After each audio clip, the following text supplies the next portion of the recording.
जी बिल्कुल, इस वक्त हम नेशनल असम्बली के हल्का 119 में खड़े हैं, जहां पे मरियम नवाज शरीफ साहबा इलेक्शन कॉन्टेस्ट कर रही हैं और यहां पे एएलआई हैं IPP इस्तेहकाम पाकिस्तान पार्टी, और इस वक्त शोएब सिद्दीकी साहब इस्तेहकाम पाकिस्तान पार्टी के सरकर्दा रुकन हमारे साथ मौजूद हैं। उनसे जानते हैं कि इलेक्शन की गहमा गहमी है वो किस तरह है और किस तरह ये देखते हैं कि ये कितनी सीटें लेंगे और मरियम नवाज शरीफ साहबा को ये कैसे सपोर्ट करें। अस्सलाम वालेकुम जी। जी बिस्मिल्लाहिर्रहमानिर्रहीम।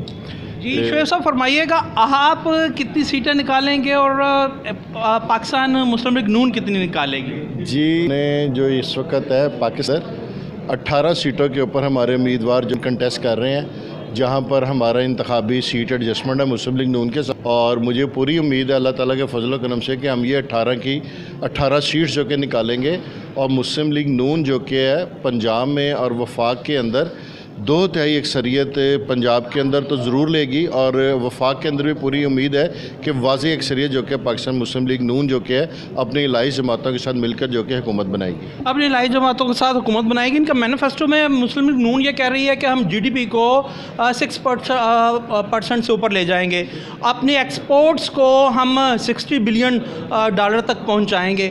आप क्या समझते हैं कि ये जो GDP को 6% पर ये लेकर के जाना है, और आइंदा आने वाले 5 साल में कह रहे हैं ये तो 6% पे इनके पिछले दौर में एक दफ़ा टच कर चुकी है, तो कोई नई बात क्या है?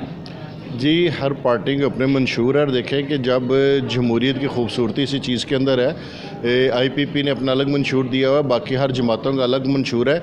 जब गवर्नमेंट की फॉर्मेशन के बाद ये लोग उस टेबल के ऊपर बैठेंगे जहाँ पर मंशूर के ऊपर अमल दरामद होगा, तो अपनी जमातें इस मुल्क को कैसे लेके चलना चाहती हैं, और जो इस वक्त फाइनेंस की हमारी सूरत हाल मेन जो कि सबसे बड़ा मसला है हमारी GDP ग्रोथ का था, फाइनेंशियल इशूज़ थे। तो मैं समझता हूँ कि जिस वक्त एक सिंसियर और मुखलिस क़यादत को मौका मिलेगा काम करने का, तो ये जो कि मसाइल हैं वो इंशाल्लाह ताला हल हो जाएंगे। पहले साल तो कुछ नहीं होगा, मगर अगर सिमत के ऊपर सही गाड़ी चल पड़ी जो कि है, तो इंशाल्लाह ताला आप देखेंगे कि 1-2 सालों के अंदर आपको वाज़ेह बढ़ती नजर आएगी। एक आखिरी सवाल शोएब साहब, आपकी पार्टी ने बहुत अच्छा एक नारा बुलंद किया सबसे पहले 300 यूनिट फ्री करने का। आप क्या समझते हैं कि आप अगर 18 सीटें ले आते हैं, कोalition गवर्नमेंट बनती है, तो IMF आपको इजाज़त देगा कि आप वतन अजीज़ के आम आदमी को 300 यूनिट फ्री दें? जी इसके अंदर कोई IMF से पूछ के नहीं हमने करने, कोशिश तो हमारी उन तमाम जमातों की ये होगी कि हम IMF के चुंगल से अपने आप को निकालें, और मेरा ख्याल है कि मुस्लिम लीग माज़रत के साथ अभी जो टैरिफ बढ़ते हैं वो IMF के डायरेक्शन पे बढ़ते हैं। तो ये जो टैरिफ बढ़ते हैं जो इमरान खान साहब उनके साथ मुआहदे करके गए हैं भाई, ये उसी के तहत ही बढ़ रहे हैं ना। ये पिछली गवर्नमेंट ही का नतीजा जो उनके साथ एडजस्टमेंट्स की गई थी बढ़ रही है। दूसरी बात यह है कि आपने जो रिलीफ देना है उस रिलीफ के लिए आपने निकालना है कि ये आपने पैसे जनरेट कहाँ से करने हैं।